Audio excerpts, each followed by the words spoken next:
புதிய தலைமுறை நேயர்களுக்கு வணக்கம். கொல்கத்தாவில் கடந்த சில மாதங்களுக்கு முன்னால் ஒரு பெண் பயிற்சி மருத்துவர் கொடூரமான முறையில் பாலியல் வன்கொடுமை செய்யப்பட்டு கொலை செய்யப்படுறாங்க. அந்த பெண்ணுக்கு நீதி கேட்டு நாடு முழுக்கவே போராட்டம் வெடிச்சிச்சு. இப்போதான் அந்த பிரச்சனை கொஞ்சம் மாதிரி இருந்துச்சு.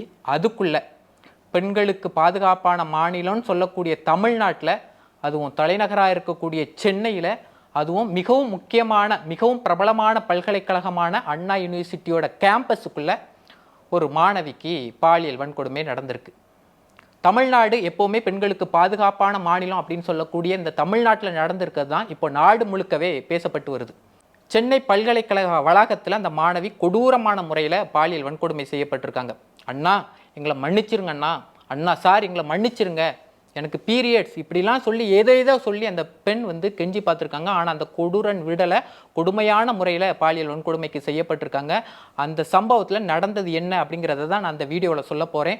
அது மட்டும் இல்லாமல் இந்த சம்பவத்தில் போலீஸார் மேலும் ஒரு மிகப்பெரிய ஒரு விமர்சனம் வருது.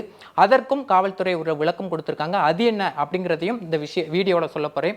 எல்லாவற்றையும் தாண்டி கைது செய்யப்பட்ட நபர் திமுக காரர் அப்படிங்கிற ஒரு விமர்சனமும் எதிர்க்கட்சிகளால் குற்றச்சாட்டு வைக்கப்படுது. அதற்கும் திமுக சார்பில், அதாவது ஆளும் திமுக அரசு சார்பில் ஒரு விளக்கம் கொடுக்கப்படுது. எல்லாவற்றையும் டீட்டெயில்டாக நான் அந்த வீடியோவில் சொல்கிறேன்.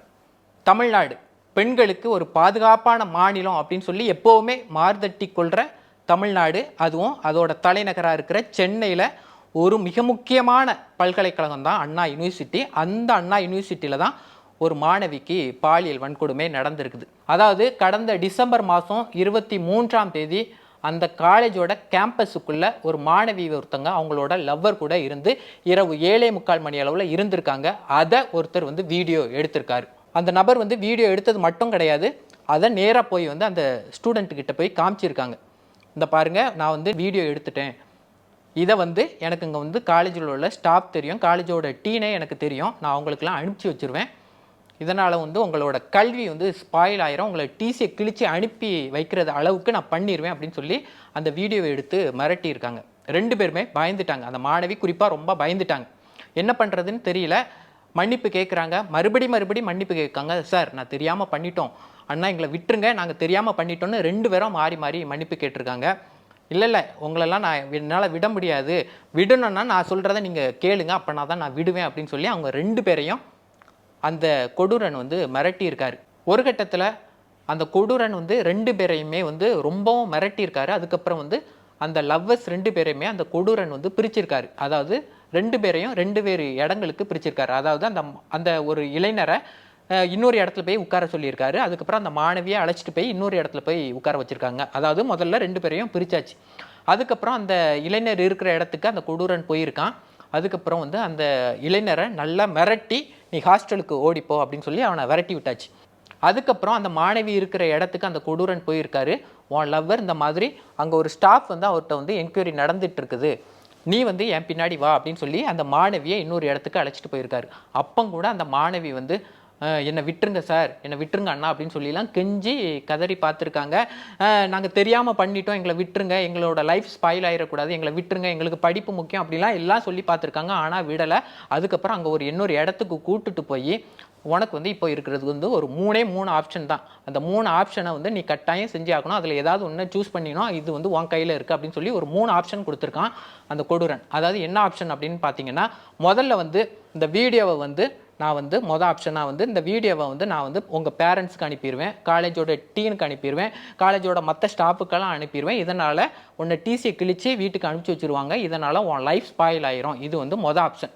2வது ஆப்ஷன் என்ன அப்படின்னு பார்த்தீங்கன்னா, இந்த பிரச்சனையிலேருந்து நீ வெளியே வரணும்னா என் கூட இப்போ நீ கொஞ்சம் நேரம் இருக்கணும், இதுதான் உனக்கு தர நான் 2வது ஆப்ஷன் அப்படின்னு சொல்லி 2வது ஆப்ஷன் சொல்லியிருக்கான். 3வது ஆப்ஷன் என்ன சொல்லியிருக்காருன்னா, அங்கே ஒரு சார் இருக்கார், அந்த சார் கூட நீ கொஞ்ச நேரம் இரு அப்படின்னு சொல்லியிருக்காரு. அதாவது கொஞ்ச நேரம் இருக்கணும், அதாவது தப்பான முறையில் இருக்கணும் அப்படின்னு சொல்லி ஒரு 3 ஆப்ஷன் கொடுத்துருக்காரு. அந்த சார் யார் அப்படின்னா, அந்த மாணவியை அந்த கொடூரன் மிரட்டுறதுக்கு முன்னால் அந்த கொடூரனுக்கு ஒரு ஃபோன் கால் வருது. அந்த ஃபோன் காலில் அந்த கொடூரன் என்ன பேசிக்கிறான் அப்படின்னா, அந்த மாணவியை நான் மிரட்டிட்டு விட்டுருவேன் அப்படின்னு சொல்லி அந்த சார்கிட்ட பேசியிருக்காரு. அந்த சார் கூட தான் அந்த மாணவி இருக்கணும் அப்படின்னு சொல்லி 3வது ஆப்ஷனாக கொடுக்கப்படுது. இந்த 3 ஆப்ஷனை கொடுத்துட்டு அந்த மாணவியை ஏதாவது ஒரு ஆப்ஷனை நீ தேர்ந்தெடுக்கணும் அப்படின்னு சொல்லி கட்டாயப்படுத்தியிருக்காங்க. அந்த மாணவிக்கு எந்த ஒரு ஆப்ஷன் மேலேயும் உடன்பாடு இல்லை, அமைதியாக இருந்திருக்காங்க. வேற அதுக்கப்புறம் என்ன பண்ணியிருக்கான் அப்படின்னு பார்த்தீங்கன்னா, அதுக்கப்புறம் அத்துமீறி பாலியல் வன்கொடுமை பண்ண முயற்சி இருக்கான். அந்த நேரத்தில் அந்த அந்த பெண் வந்து சொல்லியிருக்காங்க, எனக்கு இந்த மாதிரி பீரியட்ஸ் இருக்குது, என்னை விட்டுருங்கண்ணா, விட்டுருங்க சார் அப்படின்லாம் சொல்லி கதறி இருக்காங்க. ஆனால் அந்த கொடூரன் விடலை, அந்த பெண்ணை கட்டாயப்படுத்தி பாலியல் வன்கொடுமைக்கு உள்ளாக்கியிருக்கார். இது மட்டும் கிடையாது, அந்த பாலியல் வன்கொடுமைக்கு உள்ளாக்குனதை வீடியோவாகவும் எடுத்திருக்கார். விஷயங்களெல்லாம் என்னால் முழுமையாக சொல்ல முடியலை, ஏன்னா அதில் ஒரு நாகரிகம் இருக்குது. அந்த நாகரிகம் கருதி நான் சில விஷயங்களை வந்து நான் தவிர்க்கிறேன்.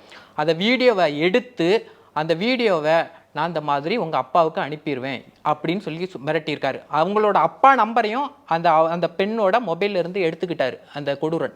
நான் உங்கள் அப்பாவுக்கு அனுப்பிடுவேன், இது மட்டும் இல்லாமல் இந்த காலேஜோட டீனுக்கு அனுப்பிடுவேன். இந்த பிரச்சனையில் இருந்தாலும் நீ வெளியே வரணும் அப்படின்னா நீ ஒன்று தான் பண்ணணும். என்ன பண்ணணும் அப்படின்னு பார்த்தீங்கன்னா, நான் எப்பெல்லாம் உன்னை கூப்பிட்றனோ அப்போல்லாம் நீ வந்து என் கூட இருக்கணும். இது மட்டும் இல்லை, நான் எப்பெல்லாம் அவன்கிட்ட பணம் கேட்கணும் அப்போல்லாம் நீ பணம் கொடுக்கணும் அப்படின்னு சொல்லி மிரட்டியிருக்காரு. அந்த பெண் வந்து வேற வழியே தெரில, ஒரு மிக கொடூரமான ஒரு நிலைக்கு தள்ளப்பட்டுட்டாங்க. அவங்க என்ன செய்யறதுன்னே தெரியல. இதெல்லாம் முடிஞ்சதுக்கப்புறம் அந்த கொடூரனை இன்னொரு இடத்துல கூப்பிட்டு போய் அந்த மாணவியை வந்து கொண்டு விட்டுட்டு போயிருக்காரு. அந்த மாணவி வந்து அதுக்கப்புறம் அந்த மூஞ்ச கூட எட்டி பார்க்கல. அப்படி அவங்க எங்கே விட்டாங்களோ அந்த திரும்பியா பார்க்காம அங்கேருந்து இடத்த விட்டு கிளம்பி போயிருக்காங்க. இவ்வளவு ஒரு கொடூரமான நிலைமை வந்து எங்கே நடந்திருக்கு அப்படின்னு பார்த்தீங்கன்னா, தமிழ்நாட்டில், அதுவும் தலைநகராக இருக்கிற சென்னையில் மிக முக்கியமான ஒரு யூனிவர்சிட்டி வளாகத்தில் நடந்திருக்கிறதான் ஒரு வேதனைக்குள்ள விஷயமா பார்க்கப்படுது. இந்த விஷயத்தில் அடுக்கடுக்கான பல கேள்விகள் இப்போ வருது. ஒன்று வந்து காவல்துறை மேலே ஒரு விமர்சனம் வைக்கிறாங்க. அது என்ன விமர்சனம் அப்படின்னு பார்த்தீங்கன்னா, காவல்துறை வந்து அந்த பெண்ணுக்கு நீதிக்காக நடவடிக்கை எடுக்கிறாங்களா, இல்லை அந்த பெண்ணை இன்னும் சிறுமைப்படுத்த, அந்த பெண்ணை இன்னும் கொச்சைப்படுத்த நடவடிக்கை எடுத்திருக்காங்களா அப்படின்னு சொல்லிலாம் சமூக ஆர்வலர் கேள்வி வச்சுட்டு வராங்க. அதுக்கான காரணம் என்ன அப்படின்னு பார்த்தீங்கன்னா, நாங்கள் நடவடிக்கை எடுத்துட்டோம், குற்றவாளியை அரெஸ்ட் பண்ணிட்டோம், ஒருத்தரை அரெஸ்ட் பண்ணிட்டோம் அப்படின்னு சொல்லி அவங்க வந்து இந்த எஃப்ஐஆரை அப்படியே ஆன்லைனில் பதிவேற்றுறாங்க. அந்த ஆன்லைன் பதிவேற்றத்தில் அந்த பெண்ணோட எல்லா முழு விவரங்களும் இருக்குது. அதாவது அந்த பெண் எந்த ஊர் பெண், எந்த மாவட்டத்தை சேர்ந்த பெண், எத்தனை வயது பெண், அவங்க அப்பா யார், அவங்க அட்ரஸ் யாருன்னு எல்லா டீட்டெயில்ஸும் இப்போ ஆன்லைனில் அப்படி சோஷியல் மீடியாவில் ஃபுல்லாக பரவி கிடக்குது. இதுக்கெல்லாம் யார் பொறுப்பேற்பாங்க? காவல்துறை பொறுப்பேற்குமா? பல்கலைக்கழகம் பொறுப்பேற்குமா? அந்த பெண்ணுக்கு நீங்கள் நீதிக்கு தானே நடவடிக்கை எடுத்திருக்கணும், நீதி கிடைக்க தானே நடவடிக்கை எடுத்திருக்கணும். ஆனால் அந்த பெண்ணோட எஃப்ஐஆரை அவசரமாக நீங்கள் எஃப்ஐஆரில் பதிவு பண்ணி அதை ஆன்லைனில் நீங்கள் வந்து ஏற்றிருக்கீங்க. இது வந்து ஊரடியே கிடைக்குது. அந்த பெண்ணை இன்னும் கொச்சைப்படுத்துகிற மாதிரிலாம் அமைஞ்சிச்சு. அந்த பெண்ணோட லைஃபுக்கு இப்போ யார் பதில் சொல்லுவாங்க அப்படின்னு சொல்லி ஒரு மிகப்பெரிய விமர்சனம் காவல்துறை மேலே வருது. இந்த எஃப்ஐஆர் விஷயம் ரொம்ப பூதாகரமாக வெடிக்கிற நிலையில் காவல்துறை ஒரு விஷயத்த சொல்கிறாங்க. அது என்ன அப்படின்னு பார்த்தீங்கன்னா, இந்த மாதிரி ஆன்லைனில் அப்லோடு பண்ண அந்த எஃப்ஐஆரை வந்து நாங்கள் வந்து முடக்கி நடவடிக்கை எடுத்திருக்கோம் அப்படின்னு சொல்லி காவல்துறை தரப்பில் ஒரு விளக்கம் கொடுக்கப்படுது. எல்லாவற்றையும் தாண்டி இந்த எஃப்ஐஆரை வந்து யாராவது சோசியல் மீடியாவில் பகிர்ந்தாலோ இல்லை வந்து ஷேர் பண்ணாலோ அவங்க மேலே கடும் நடவடிக்கை எடுக்கப்படும் அப்படின்னு சொல்லியிருக்காங்க. ஆரம்பத்திலேயே காவல்துறை இந்த விஷயத்தை இதை கரெக்டாக செஞ்சுருக்கணும். ஆனால் இந்த விஷயம் பூதாகரமாக வெடித்ததுக்கு அப்புறம் தான் காவல்துறை இந்த நடவடிக்கையை எடுத்திருக்காங்க அப்படிங்கிறதும் இந்த விஷயத்தில் மேற்கோள் காட்டி நம்ம பேச வேண்டியிருக்கு. இன்னொரு விஷயம் என்ன அப்படின்னு பார்த்தீங்கன்னா, இந்த பெண் வழக்கில் இந்த ஒருவர் மட்டும்தான் குற்றவாளி அப்படிங்கிற ஒரு சந்தேக பார்வை நமக்கு எல்லாத்துக்கும் வருது. ஏன் அப்படின்னு பார்த்தீங்கன்னா, இந்த ஞானசேகரன் அப்படின்னு சொல்லி ஒரு நபரை தான் இப்போ போலீஸார் அரெஸ்ட் பண்ணியிருக்காங்க. இன்னொரு நபர் வந்து அந்த ஞானசேகரன் இந்த பெண் அந்த பக்கத்தில் இருக்கும்போதே ஃபோன் பேசினார்ல ஒரு நபர், ஒரு சார்ட்ட ஃபோன் பேசினார்ல, அந்த நபர் யார் அப்படிங்கிற ஒரு கேள்வி வருது.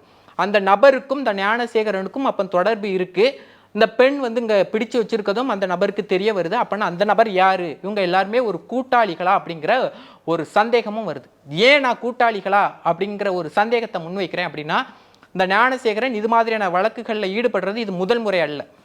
கிட்டத்தட்ட ஒரு 10 வருஷத்துக்கு முன்னால் கூட இதே மாதிரி கோட்டூர்புரத்தில் ஒரு வழக்கு பதிவாகுது. அதாவது இதே மாதிரி ஒரு கேம்பஸுக்குள்ளே ஒரு பெண்ணிட்ட பாலியல் அத்துமீறலில் ஈடுபட்டது அவர் வந்து தெரிய வருது. இது சம்பந்தமாக அவர் வந்து ஜெயிலுக்கு போனவரும் கூட.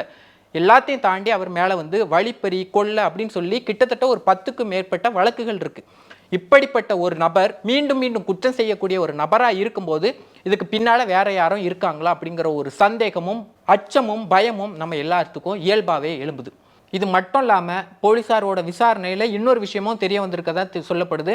அதாவது இந்த ஞானசேகரன் அப்படிங்கிற ஒரு அந்த நபர் வந்து கிட்டத்தட்ட இது மாதிரியே அண்ணா யூனிவர்சிட்டிக்குள்ளே போகிறது, அங்கே உள்ள லவ்வர்ஸாக யாராவது 2 பேர் இருந்தால் அவங்கள மிரட்டி இது மாதிரியான விஷயங்களில் ஏற்கனவே பலமுறை ஈடுபட்டிருக்கிறதும் இந்த போலீஸார் விசாரணையில் தெரிய வந்திருக்கு. போலீஸார் எந்த விஷயத்தில் என்ன நடவடிக்கை எடுக்க போகிறாங்க அப்படிங்கிறது ஒரு மிகப்பெரிய ஒரு கேள்வியாக இருக்குது. கைது மட்டும் போதுமா அப்படிங்கிற ஒரு சந்தேகமும் நம்மளுக்கு எல்லாம் இருக்குது.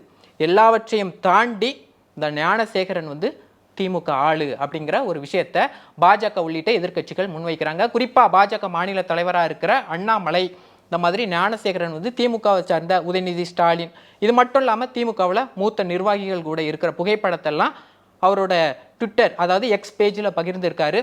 இந்த மாதிரி ஞானசேகரன் திமுக ஆளு, திமுக கட்சியில் அவர் சைதாப்பேட்டை பகுதியில் ஒரு மிக முக்கிய பொறுப்பில் இருக்கார் அப்படின்னு சொல்லியும் அவர் ஒரு குற்றச்சாட்டை முன்வைக்கிறாரு.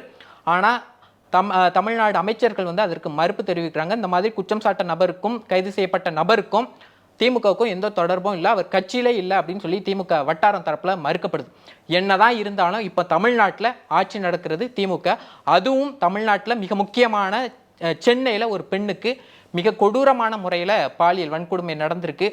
மற்ற மாநிலங்களில் ஏதாவது ஒரு பெண்ணுக்கு ஏதாவது ஒரு பிரச்சனைனா தமிழ்நாடு சார்பில் நிச்சயம் குரல் கொடுக்குறாங்க. தமிழ்நாடு முதலமைச்சர் உட்பட பலரும் கொடுப்பாங்க.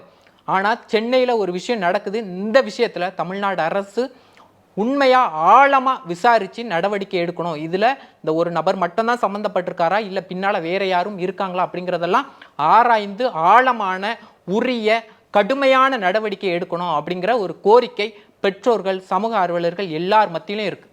அப்போ தான் தமிழ்நாடு இன்னும் பெண்கள் முன்னேற்றத்தில் ஒரு சிறந்த மாநிலமாக விளங்கும் அப்படிங்கிறதும் அவங்களோட பார்வையாக கோரிக்கையாக இருக்குது.